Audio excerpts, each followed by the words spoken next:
Good morning. I'm Celeste Sanchez, your Assistant Superintendent for Curriculum and Instruction until January.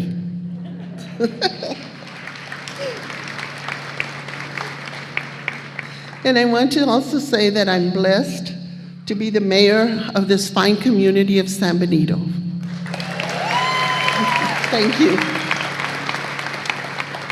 It's hard to believe that we're about to begin another school year.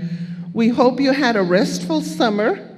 We know that you are ready to welcome the many bright and beautiful faces on that first day of school. You know, those faces with those eyes that are ready to learn, especially in elementary when those little kids come in, you just see that twinkle in their eye, and they're so glad to see their teacher and so happy to learn. And of course, you're wearing your very nice dress that day, and they come and they want to hug you and all their little dirty hands all over your very nice dress. But that's the good part about teaching. And then you have those teenagers that are sitting there eager to learn, wanting to get to know you, but a little afraid of you, and so they look at you a little strange.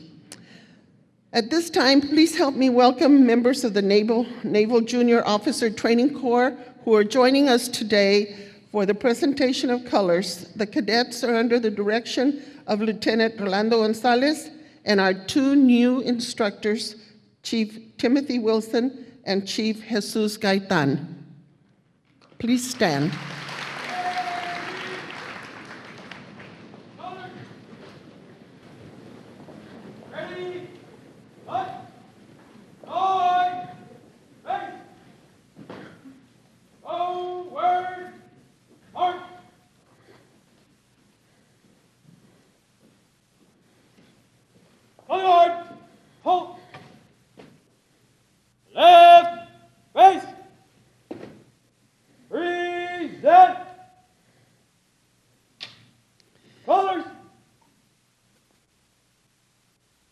We now welcome Alondra Aguilar, choir president at San Benito High School.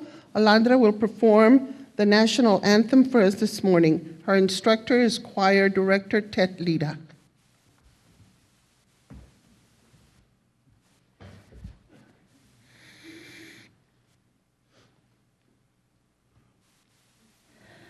Oh, say, can you see by the dawn's early light what so proudly we hailed at the twilight's last gleaming, whose broad stripes and bright stars through the perilous fight o'er the ramparts we watched were so gallantly streaming, and the rockets' red glare, the bombs bursting in air, gave proof through the night that our flag was still there.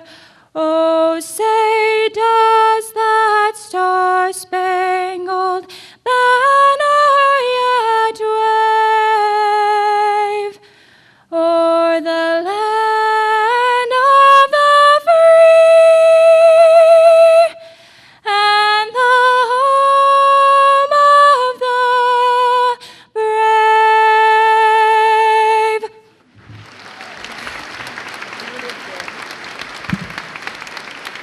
That was beautiful. Thank you, Alondra. Now we welcome Karina Elizabeth Garcia Gallardo, this year's senior class president at San Benito High School, and she will lead us in the Pledge of Allegiance to the U.S. and Texas flags.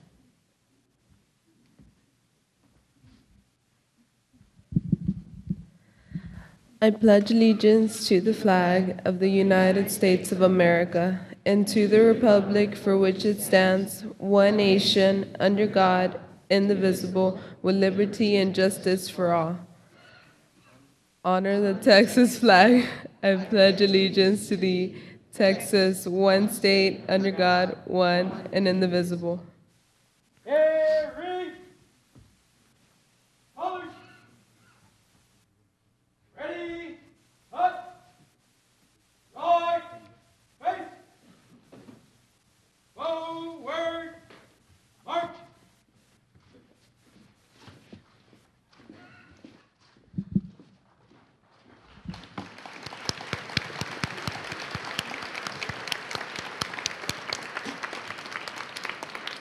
You may be seated. Invocation by Alejandro Garcia, Senior Class Vice President. Please stand.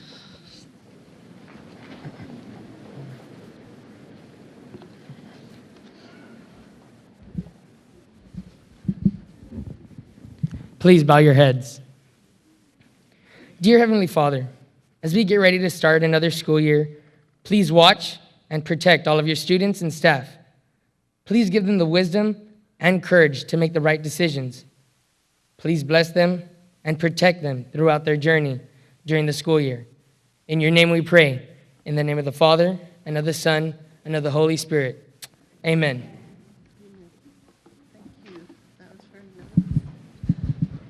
That was very nice. Thank you, Alejandro. Okay.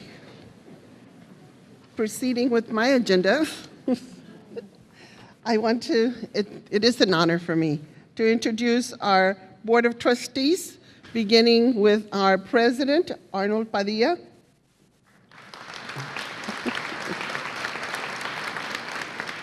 Our Vice President could not be here. He may be coming in a little while, but it's Hector Gilial. Our Secretary, Oscar Medrano. Trustee Ana Cruz, not with us. Trustee Ileana Gonzalez, not with us. Trustee Fatima Huerta on stage. And Trustee Angel Mendez. San Benito CISD Administration, Mr. Antonio G. Limon, Superintendent of Schools. And Ms. Emma McCall, Business Manager. Ms. Celia Longoria, Director of Communications. And yours truly, Assistant Superintendent for Curriculum and Instruction.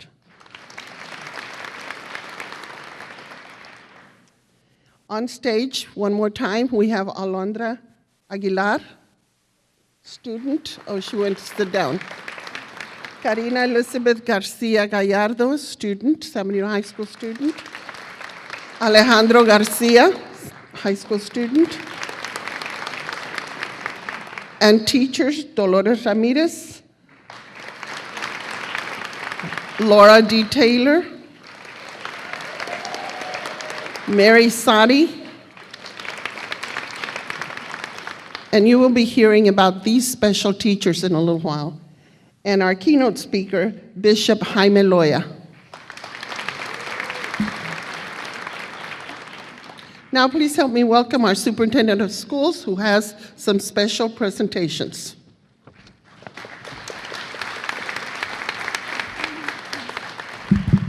Good morning. When you get old and gray like I, you look forward to retirement. And it's good to know that we have a teacher from San Benito that's been appointed by Governor Rick Perry to the teacher retirement system of the state of Texas. That means we have someone that will be fighting for us to get the very most of our retirement dollar. And we have an award to present to Dolores Ramirez, if she'll come forward.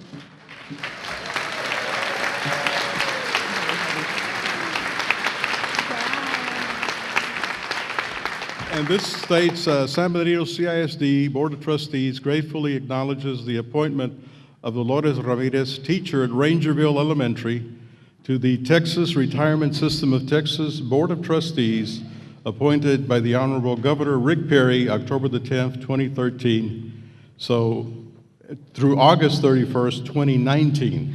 So congratulations. Thank you so much. Thank you. Gosh, that's heavy.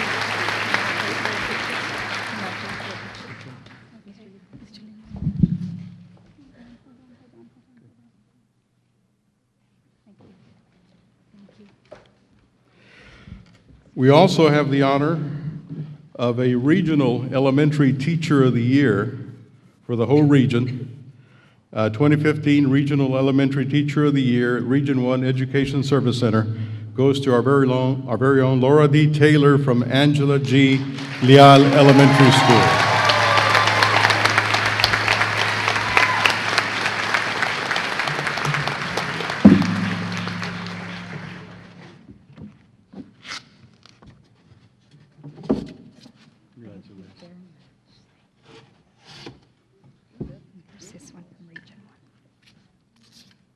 We have the award presented by the district as well as the award presented by Region 1.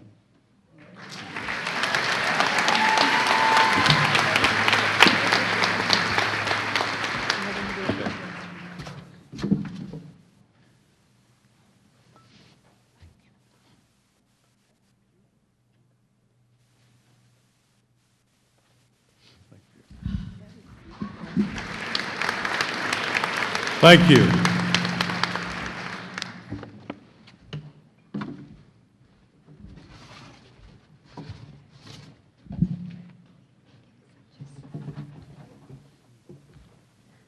Those are beautiful awards. Congratulations, teachers. Now help me welcome our school board president, Mr. Arnold Padilla. He will be delivering a message on behalf of the Board of Trustees.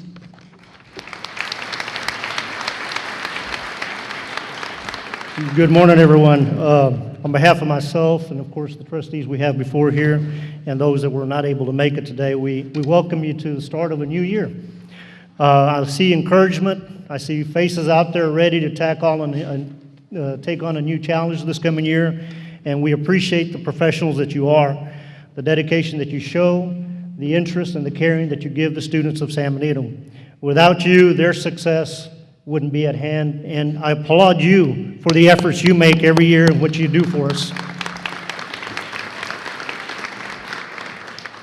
You know, I look out and I see a lot of faces of some students that I went to school here about 4 or 5 years ago, I think. Well, I'd like to believe. But one thing that I do see in the faces that I recognize, and for those that I went to school with, is that something in San Benito that we all carry is a purple and gold pride in carrying that's within us. And for those teachers that come in from outside our community, we welcome you to Greyhound territory. You know, it's something we're tremendously proud of, something we carry a tremendous pride in. You see it every Friday night at the football game, a crowded stadium, backing our students and our athletes. And that's part of what we offer in San Benito. It's not just a job. It's an instillment of pride and an instillment of wanting to do the best you can for those people that you serve and those people you have a guiding hand in. So I ask of you, as you enter the year, keep that in mind. You shape the lives of the individuals before you, whether you catch them at the tail end of their high school years or you catch them at the beginning and the commencement. We are the faces that instill in them character, wisdom, encouragement, and these are the things that they'll carry on and someday become professionals as you are, or furthermore professionals in other fields. So take that care. Understand you are shaping lives, and we appreciate what you do.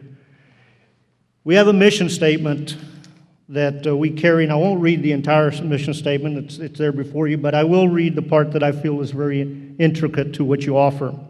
Our mission is to produce graduates who are lifelong learners by guaranteeing a quality education. We know we offer a quality education. What I ask of you is take that extra step this year. Let's offer a superior and excellent education opportunity. I'm going to borrow the motto of a commercial you see on television every day. I think it's Shaw Eye Center. Maybe they'll give me a discount if I go to them. Clearly, I need glasses and I need eye corrective. But Shaw Eye says, founded on a vision of excellence. You know, that's what they strive for, and that's what their motto is. I'd ask of you for the slogan of this year is let's carry driven on a vision to excellence. Because I think that's what we all want. We want to drive ourselves to that point where we're offering the most excellent service that we possibly can. Be prideful of what you do every day, because we know as trustees, we're extremely, extremely proud of your efforts and what you perform and what you do every day, in and out. I know this is the commencement of the school year. We have beyond our teaching profession, we have other auxiliary staff. Same thing here. Whether you're a teacher, whether you're a bus driver, whether you're working out there and making our beautiful lawns look as beautiful as they do, or you're serving in the cafeteria, offer the best service you can and be excellent at what you do. And if we all strive to do that, we will be at the excellent level that we all ask. Again, we welcome you to the new year. We appreciate your dedication. I know you have a long week this week, and next week all those bright faces, as Ms. Sanchez said, will come into your door with their brand new notebooks that have their name written on them for the first time. Of course, may be lost by the next week, but that first day they've got it, you know. The pristine clothing that may not look pristine a week later, but that first day, it's proud parents. You know, those pre-K and those kindergarten kids show up with their parents, and the parents are proud, and they're smiling from ear to ear, and pictures are being taken. That's what it's about. It's about education. It's about developing lives. It's about setting them straight and starting off with a sound foundation that we know this school district offers. You know, we have some changes coming. Everyone is aware that we've advertised for a superintendent. You know, I want to congratulate Mr. Limon for the years of dedication, and I'd like to give him a hand for that effort that he's had.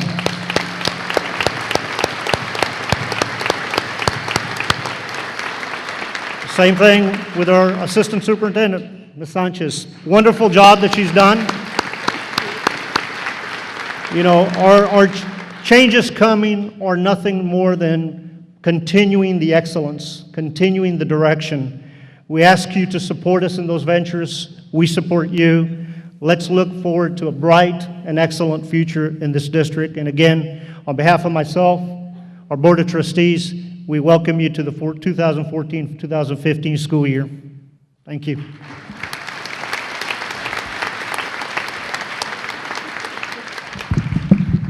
Now, please help me welcome our Superintendent of Schools, Mr. Antonio G. Limon, who will be delivering a special message.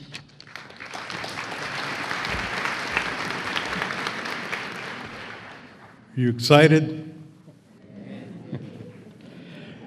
Let's put it this way. Remember this summer, that special vacation you took? Or remember this summer, that special thing that happened in your life?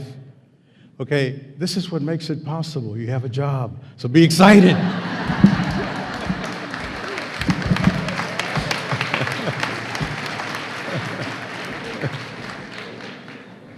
Como dice mi gente, ahora viene la cruel realidad. We have to get back to work. Okay, as Celeste said earlier, I hope you're ready to greet the thousands of smiling faces that are headed your way in a short week. And the overall theme for this year is very simple: improving instruction. Improving instruction will lead to improved student achievement. There's a quote from a book. It's called How the World's Best Performing School Systems Come Out on Top. It's located on page 26 of that book. And the quote is, "The only way to improve outcome is to improve instruction." At the end of last year, I spoke to you about being a role model for your students, and the rest of the theme fits with that. It says, letting your walk talk. If we expect our students to improve, we're going to have to lead by improving our instruction. And that's an individual decision that each of you is going to have to make. Now, we have taken steps as a district in partnership with the University of Texas Health Science Center at Houston.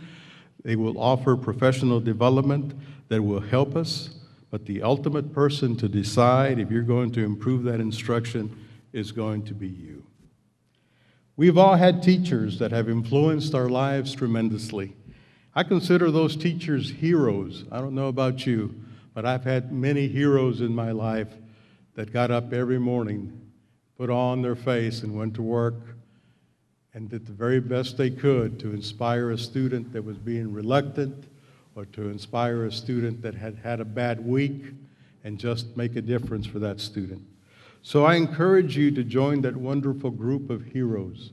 Be a hero to your students. Be a role model to your students. Be a teacher that will walk the extra mile. As Mr. Badia has stated, have a spirit of excellence.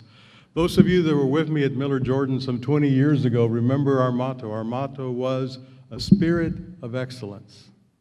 And that spirit of excellence still exists in this district. Let's bring it out forth to the limelight. So my message to you for this coming school year is very simple.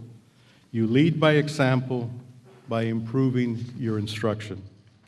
Now, our district as a whole met standard, and we had 28 distinctions. However, you and I both know that we can do better, and we're going to do better this coming school year. So be determined that your instruction will lead to a successful outcome for that child. So let's be the best role models possible, because our children deserve the very best. God bless you. Have a great, great school year.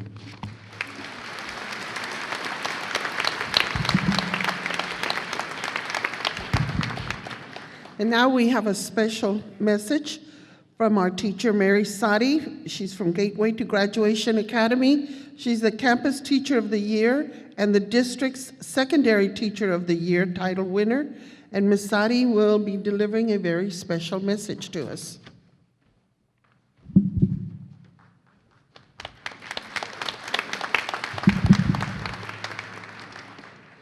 So I would like to start by saying welcome back. Everybody looks shiny and pretty and happy today, which is how we're supposed to feel. So without freaking out any of you that might be new, find a good mentor today. This feeling will change. In December, you will not look this pretty, and that's okay, and I'm going to tell you why. So in order to understand the rest of my speech and not freak you out, you need to understand what I do. As Ms. Sanchez says, I am the science teacher at Gateway Academy, which is the dropout recovery school for our school district. What that means is I have chosen for the last 6 years to spend all day, every day, helping kids who are failures stop failing. And it's been amazing. And I wouldn't trade places with you guys for anything, even though what you do is really amazing too. And this is why. I think as we go forward in this year, as Mr. Limon just told us, we have to keep improving. Even though we do things great, we've got to do better. And the way to do better is to fail. Oh my God, she said to fail. Oh my God, it's terrible, right? But close your eyes. Everybody close your eyes, mostly because I don't want you looking at me anymore. I don't like doing this. Close your eyes, close your eyes, close your eyes, close your eyes. Think about when you learned how to tie your shoes. Did you do it 100% right the first time? Think about when you learned how to ride a bike. What about when you did your first algebra problem? What about when you went on your first date? Or drove your mom's car for the first time? Open your eyes. How many of those things can you do pretty much perfect 100% of the time right now today? Except for maybe the date thing, because I've been married a long time and that's still hard. Okay, maybe not that, right, sir? But everything else. You can do it. But you can do it because your mother didn't run in and say, stop tying your shoes, don't do that, don't do it like that, don't do that. She let you try to tie your shoes and not do a very good job because you learned from not doing a good job how to do it better. It is so important as we go forward, as we start looking at how our lives are going to change and how we need to change in response to our students, to technology, to things like House Bill 5 that happen outside of our universe but impact us. We have to teach our kids how to think and how to be creative and how to solve problems like tying their shoes and algebra and chemistry, which isn't always fun for them. We cannot teach them everything on a test. You can't do it. And that is okay. Because if you teach them how to bounce back when things don't work, how to critically think about the problem and how to solve it, how to look at this issue and say, you know what, I don't know what I'm doing right now, but I know this and I know that, and I can use them to help me. Guys, as we go forward, I want you to remember something that Thomas Edison once said that you might know and you might not know. Thomas Edison invented the light bulb. He invented 10,000 light bulbs before the one that you kind of hold in your hand today. But he didn't quit inventing light bulbs. Thomas Edison said, I didn't fail. I just found 10,000 ways that didn't work. And that's okay. As we go forward again, I want to say congratulations to all of you for coming back shiny and pretty and new and being willing to continue to fail, to continue to be successful, and to celebrate both with your kids. Guys, this year, my challenge to all of us, including me, when that student asks you, hey, how do I do this, and you don't know, say, I don't know. When the kid asks you this question, what about this, and you don't know, instead of saying, I don't know, say, that's a great question. What could we do to find that answer? And if you're not right the first time, don't give up. Let them try. Even if it looks weird, let them try.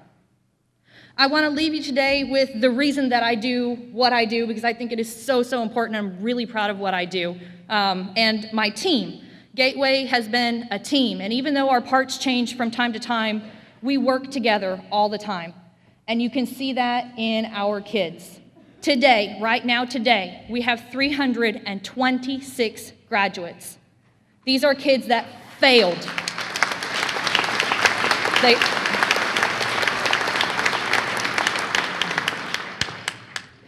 And now I'm going to cry. The overwhelming feeling of accomplishment and amazing happiness that these kids and their families get from that little piece of paper is what makes all of us do what we do. So this year, on behalf of all 326 that have gone before and the ones that are slated to come next, have a fantastic year, fail a lot, and we'll see you in May.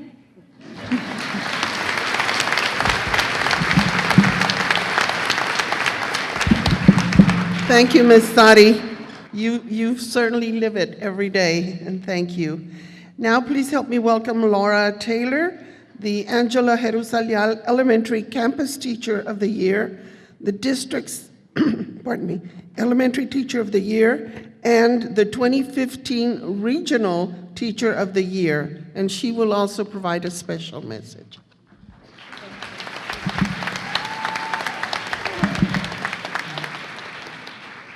Good morning, faculty, staff, Board of Trustees, special guests, and colleagues.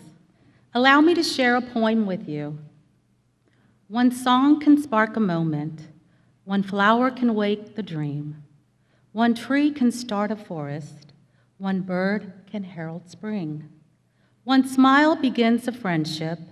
One hand clasp lifts the soul. One star can guide a ship at sea. One word can frame the goal. One step must start each journey. One word must start each prayer. One hope will raise our spirits. One touch can show you care. One voice can speak with wisdom. One heart can know what's true. One life can make the difference. You see, it's up to you. Who we are does make a difference. The words from this poem capture so vividly my hope to make a difference when I began my career in education 8 years ago through the ACT RGV program. I was working at the time at the Port of Brownsville and would drive after work to the classes that were held in FAR. I remember sitting in class, trying to absorb everything that was being taught and thinking, wow, this is all so amazing. The planning and the preparations teachers have to do. I remember being so excited that possibly one day I would have the opportunity to do the same. Consequently, I had no idea what I was about to embark on. a profession that would be parallel to none. I remember a conversation I had with my sons and nieces all around me. Yes, I'm the cool aunt, so they all went with me. We were discussing all the supplies, materials, and teaching tools that I needed, and how I was going about to create a kid-friendly classroom environment. And then out of nowhere, my niece said, "Aunt Laurie, you're going to have to teach them to read." I became silent. You could have heard a pin drop on the floor.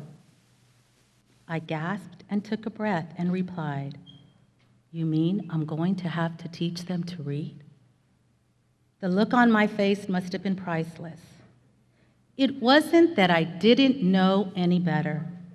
It was in that moment that the realization of the enormous responsibility I had as a teacher to impact the lives of the students. What a great power there was in being a teacher. I sat in the room long after my nieces and nephews were gone, and I thought for a while. My thoughts ran something like this: I can read and gain knowledge for myself because I had a teacher who taught me to think, taught me to like learning. I will need to do the same for someone else and be that teacher for my students. Indeed, the work through the teacher prep program was challenging, but also enlightening, and I enjoyed every minute of it. I couldn't wait to get my own classroom, my own students. Not long after the completion of the program, I did get my classroom and students, right here in San Benito, CISD. Now, I don't know if this has ever happened to you before. You go into a new job, you are so happy and excited. You get in there and you say to yourself, "What was I thinking?" I will admit I was scared. What if I didn't know it all? Well, I didn't. But what I did know with certainty was that I was willing and determined to try my hardest to be the teachers my students needed me to be. I learned that this profession is not about me and it's not about you. It's about the children, whether they're 6 or 16. It's about us bringing our best each and every day to get the best out of our students. They deserve no less. It is up to us to create critical thinkers and instill in our students a love of learning by engaging them and motivating them. We have to know our students and make learning real for them. In doing so, we will yield great success with them. As I look back on that first year, I can remember some moments of failure. But the beauty of our job is that we get to start each and every day to turn failure into triumphs. As General Colin Powell has stated, success is the result of perfection, hard work, learning from failure, loyalty, and persistence. My hope for all of us this year is that we persist in learning, that we persist in being the best educators we can be, and that we persist in molding the minds of students in such a positive way that the synergy unfolded will raise the roof off all our campuses. As a matter of my own personal reflection and tradition, I asked myself that same question at the start of every school year that I blurted out 8 years ago. You mean I have to teach them to read? You bet I do. And I do it with the conviction to accept nothing less than success, knowing the impact that I will have on the future of the students in my classroom. I wish you all the best this school year. And in closing, I would like to leave you with these final thoughts of Henry Adams. A teacher affects eternity.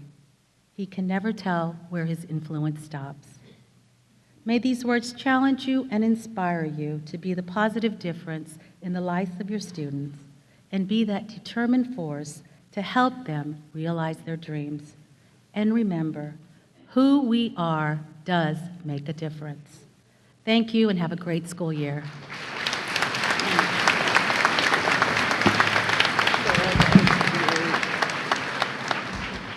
Don't we want our children in her classroom at elementary?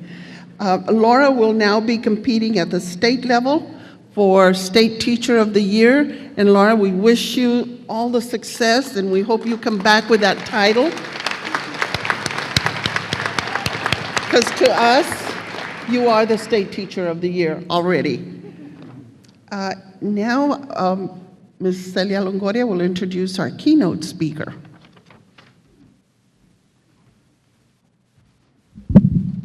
Thank you, Ms. Sanchez. It gives me great pleasure to introduce today's keynote speaker. He is Pastor Jaime Loya from Valley International Christian Center here in San Benito. Jaime Loya is an internationally known speaker. He has conducted speaking engagements in Germany, Mexico, Puerto Rico, and several parts of Central America, and of course, in many states of our union. He is also a board member of the National Hispanic Leadership Conference, NHCLC, America's largest Hispanic Christian organization, which is leading the way in addressing issues such as poverty, healthcare, education, reform, juvenile delinquency, etc. Jaime Loya can be seen and heard around the world through internet, radio, and such networks as TBN, Enlace, Angel One, NBC, and others. Jaime is listed in the Heritage Registry of Who's Who in America as one of the most significant and successful Hispanic pastors in the United States of America. Jaime Loya continues to serve as senior pastor of Valley International Christian Center. Jaime and his wife, Rosemary Loya, who is seated in the audience, currently reside in San Benito and are the proud parents of 4 children, Hannah, Sarah, Isaiah, Josiah. Jaime Loya is a 1993 graduate of San Benito High School. Please help me in welcoming one of our very own, once a Greyhound, always a Greyhound, Bishop Jaime Loya.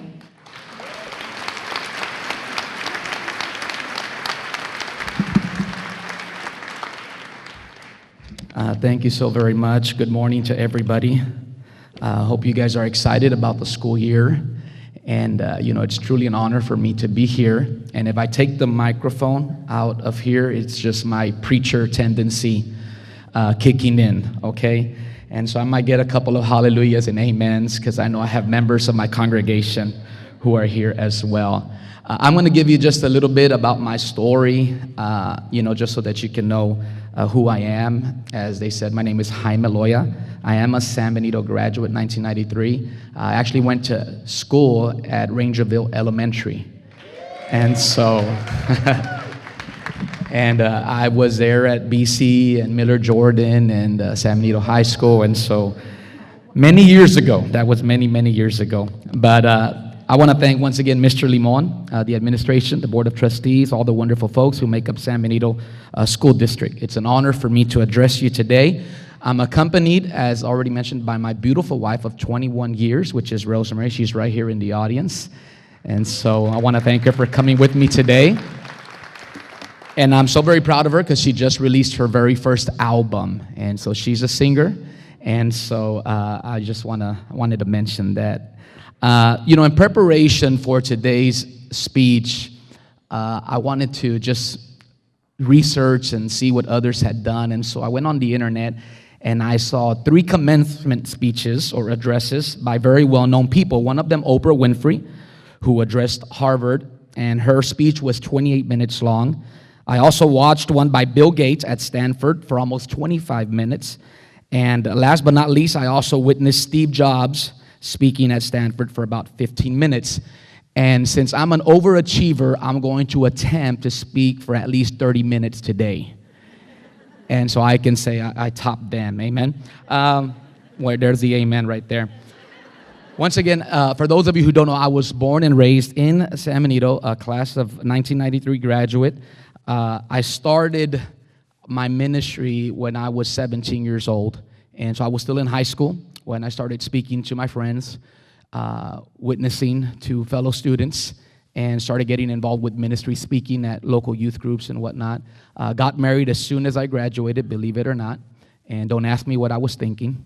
And I have a quick confession, and I don't want to hear any boos, but I did marry a cardinal. I'm not ashamed because she quickly converted. And so now we reside in San Benito, as you already know. Entered Bible school as soon as I graduated, and by the grace of God, I graduated at the top of my class. A couple of years later, we started Valley International Christian Center when I was 20 years old in our living room with our families, my wife's family, my family, with about 12 people. Next year in 2015, we will be celebrating 20 years as a church, and we recently inaugurated our new facility. Some of you know where it's at. Here in San Benito, 70,000 square foot facility, which is the largest church facility in the entire Rio Grande Valley. Our membership has grown to about 2,500 people, and we were recently recognized by Outreach Magazine as one of the top 100 fastest growing churches in America. As pastor of a local church, I see the importance of investing and focusing on our next generation, which are our youth and children. In fact, 1/3 of our facility is dedicated to children's ministry. And so we, along with all of the school district, teachers, administration, believe in the safety, well-being, and education of our children. I recently saw a TED Talk on the internet, and there was a gentleman by the name of Tony Robbins, a motivational speaker. And if you've ever heard Tony, you know he's a little secular. And so, but something that caught my attention that I was almost shocked by it, is he began to talk about the different needs of a person, the needs of mankind, the needs of individuals. He talked about the mental needs and the physical needs. And then at the very end, he talked about the spiritual need of man. And that was something I wasn't expecting. You know, it's not a Christian forum. He's not necessarily what some might consider a believer. And yet, he recognized the spiritual need of an individual, that man is made up of three parts. And obviously, I have dedicated my life to meeting the spiritual needs of people. And I want to just give you some facts on education in early America, some things that you might not already know. In colonial America, homeschooling and the schools were run by churches in many cases. Many schools and churches actually shared the same buildings. Schools would even use the local chapel as their meeting place. The first settlers in America felt that it was important for children to learn to read so that they could read, in fact, their Bible. As part of their daily curriculum, students were taught to pray and read using the Bible as their textbook. In 1636, Harvard College was founded by John Harvard, a Presbyterian minister, primarily as a religious school to train clergy in the Christian faith. In 1699, Yale was founded by 10 ministers in order to further the Reformed Protestant religion. Students were required to read scriptures morning and evening and have times of prayer. In 1746, Princeton was also founded by the Presbyterians with Reverend Jonathan Dickinson as its first president. The schools continued to run mostly by Christian churches until 1890, at which point the states started to take control of the existing schools. By 1900, many textbooks were in use, and they all had Bible quotes in them. As the 20th century began, many classrooms started each day with the Pledge of Allegiance, a prayer, and a reading from Scripture.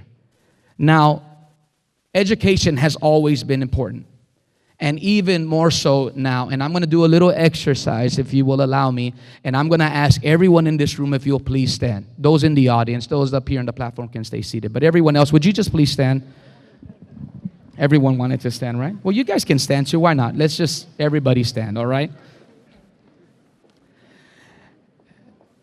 Now, I'm big on illustrations. I'm big on visuals. Obviously, some of you teachers use those type of tools and whatnot to teach your students. And this is a good time for people to go to the restroom as well and do what they need to do. So, but I just want to give you a quick visual and illustration of what's currently going on in our schools.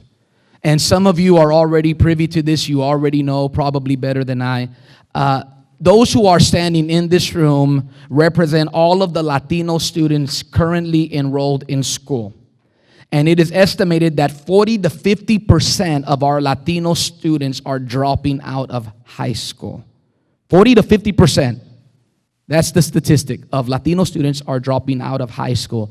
So I'm going to ask this side of the audience if you'll please sit down. I'm sorry. Yeah, this side, you all can sit. So don't feel bad. Once again, it's just an example. I want to give you a picture, if you will. Those who remain standing are actually the amount of students who will graduate from high school. Can we give them a round of applause for going all of the way and graduating? And people who graduate with a high school diploma will earn about $17,000 to $21,000 per year. Of the 50% of the people who graduate, they will go on to college. Only 50% of them will go on to college. So I'm going to ask from the people where the camera's back, I'm going to ask you to sit. Okay, so wherever you guys are, from the camera lady there all the way to the back. So all of these individuals graduated from high school, but only 50% of them are going to go to college. Only 50%. So these, out of all the students in America that are Hispanic, only this amount of students are actually going to go to college. Now, this is going to be a little hard here, but I'm going to ask half of you to sit down, and let me see where the halfway mark is. Maybe this lady here in the different color shirt, if you'll sit down, and everyone else behind her sit down, and that's more or less. So of everyone who goes to college, only 50% of people who apply to college will actually graduate from college. And so I want you to look just for a moment, just look around the room and just think about it for a minute. Of all the students who are currently enrolled in school, these are the amount of students that will actually go all the way to college and graduate with a bachelor's degree. Can we give them a round of applause? You may be seated. Thank you very much. Only 25% of those who graduate will go on to get their master's, and less than 1%, hear me, less than 1% of all U.S. citizens actually go on to get their PhD. It is said that by 2018, this is why education is so important, by 2018, 62% of all jobs will require a college degree. Education means more than money. It gives individual tools to how to see the world differently, how to solve problems using different approaches. Education basically means choices and freedom. Education is a different way of thinking. If we look at the stats, I think we would all agree that we need to place a higher emphasis and focus on education, that education is important. Those of you that are educators, that are teachers, assistants, I think you all know what to do. You all have been trained for that. You all know what to do. We all, for the most part, know what to do. And we know how to do it, and we do it well. We see our students, we get to know their name, we get to know our curriculum and what we're teaching. But this is what's missing, is the why. Why do we do it? And I hope that our answer is we do it for more than a paycheck. I mean, it's a good, steady job. I believe teachers are underpaid. And obviously they're working on some education reform and whatnot to increase that. But really, why do we do what we do? Why do we dedicate our life? I mean, teaching is not an easy job. And I know some people say, well, they get the summers off, or they have, but I mean, it really isn't. And some of my family members are teachers. In fact, my sister is a teacher. My brother-in-laws are teachers. And so I know that it is no easy task to teach. So once again, it's not about what you do or how you plan to get it done, but here's the bottom line, is why do you do it? The why is more important than the what. Education should be a combination of information, application, and affirmation or inspiration. Truly great inspirational leaders understand why. It's a matter of you believing in what you do. I mean, I do what I do, and some people might think my job is easy, and it's really not. But I do what I do because I believe in what I do. I believe it'll change lives. I believe it'll change people. And I have the audacity to believe that maybe it could somehow change the world. And if not the entire world, at the very least, the world in which I live. And so looking back over my own life, I don't remember per se a lot of things that we're taught. Obviously, we have our studies, and we have our assignments, and we have our classes, and we got to graduate, But I don't remember a lot of what was taught, but I remember the people who taught me. And I've seen some of my teachers here today, and I remember people like Mr. Kelly and Miss Gonzalez, my first principal, Miss Rocha, and just all of these wonderful people, my coaches, and everyone who was a part of my life. And I still remember them by name. And once again, I don't remember exactly what they taught me, but I remember who taught me.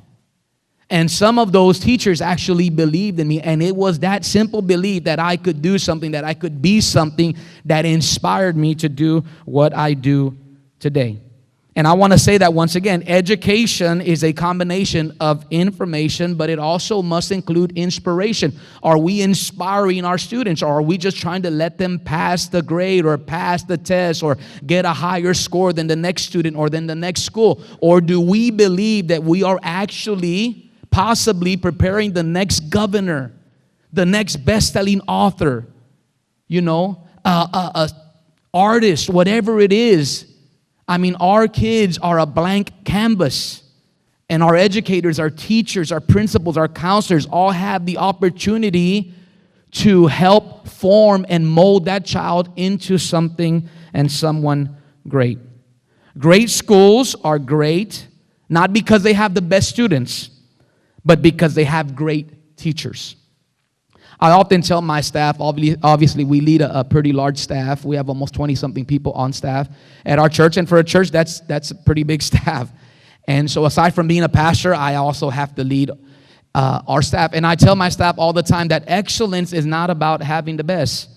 When we started VICC, we had nothing, in fact. I mean, as I mentioned, we started in a living room with nothing. I mean, we were using our sofa and the chairs to our kitchen table as our pews. That's all we had. Couldn't afford anything else. And we didn't have music. We used CDs like a lot of smaller startup churches do. Use CDs, and that's what we would use to worship God. And I learned early on that excellence is not having the best. It's doing the best with what you have.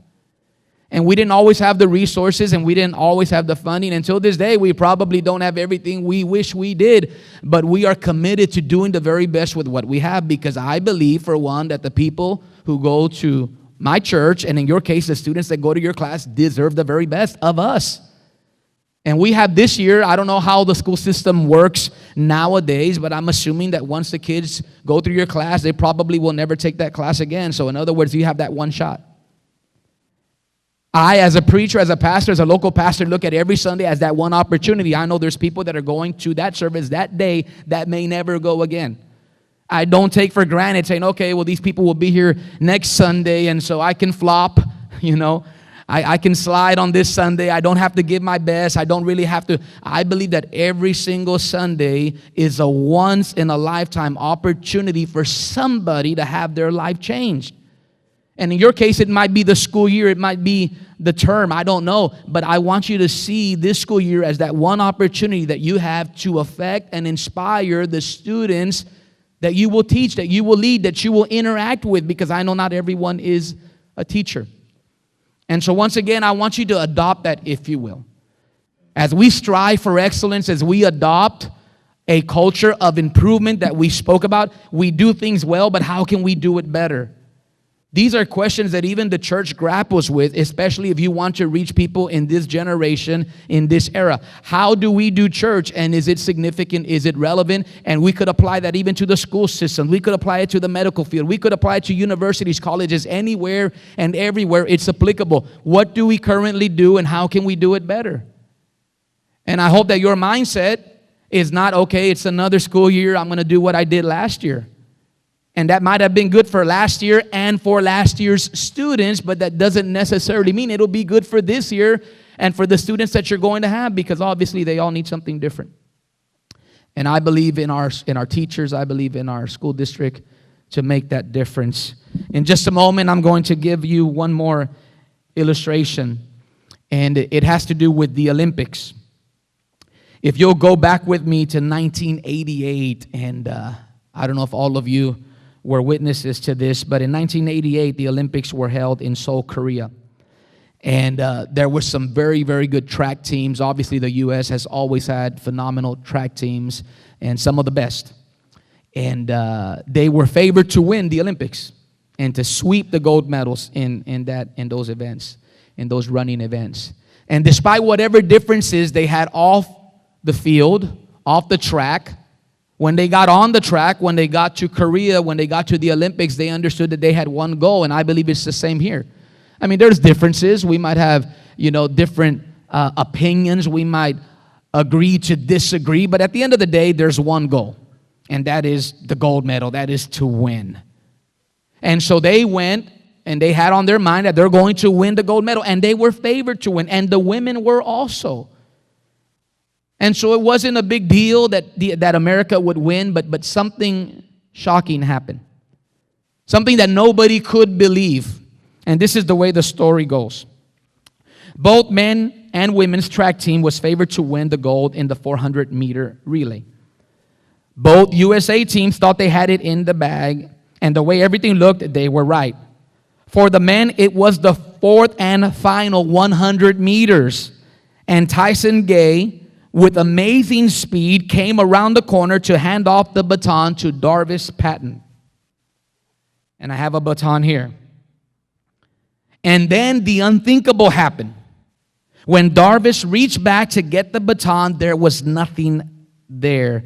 Tyson Gay failed to pass the baton, and they were later disqualified, and the world was shocked.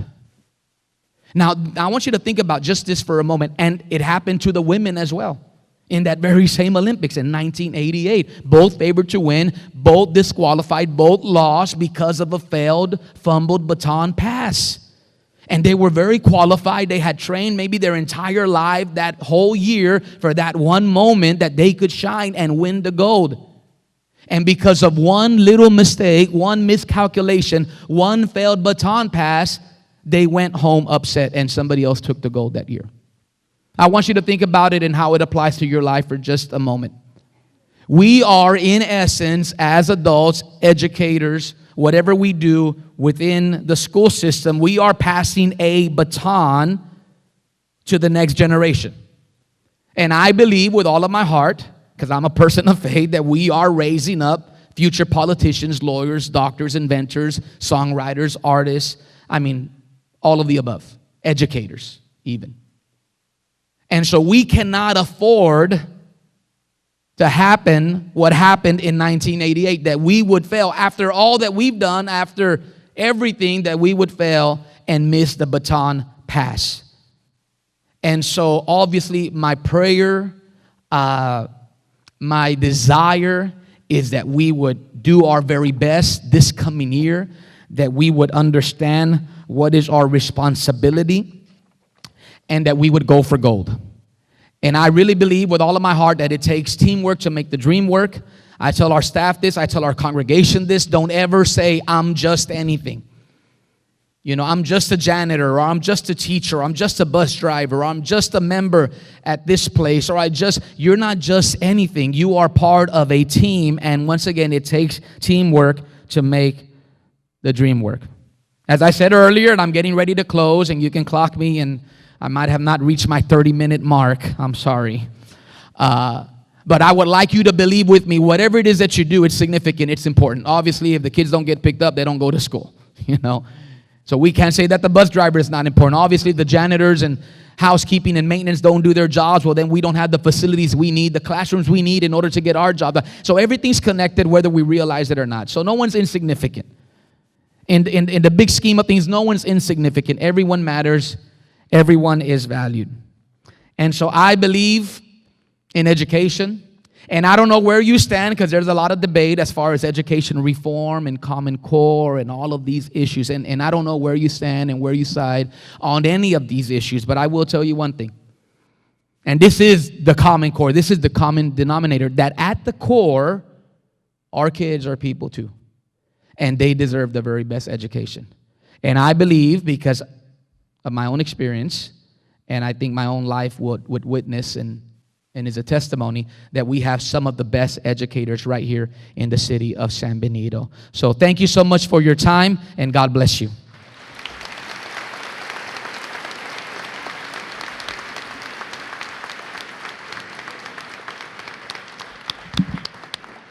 Very inspiring. Thank you. Thank you, Bishop. Mr. Limond?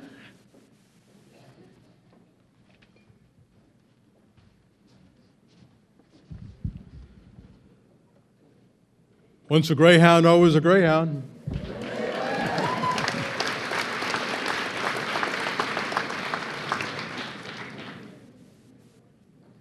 We have a lot of our students that have chosen to do what Bishop Loya has done, and that's to become a part of our community, to make our community better.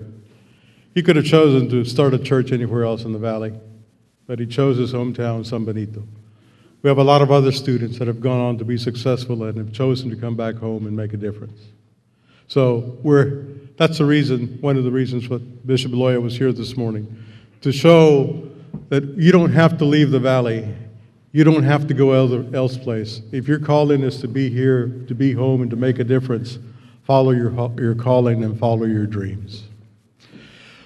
Well, what time is it? Okay. By the time most of you get on your bus and get back to your campus, it's probably going to be past 11. And by the time that you have to get back to your in-service somewhere around 1 o'clock, you're not really going to have time to have lunch. So let's do this. Let's try and get back to your campus as soon as possible. Go to lunch, have a good, enjoyable lunch, and we'll see you back at 1 o'clock. God bless. Have a great school year.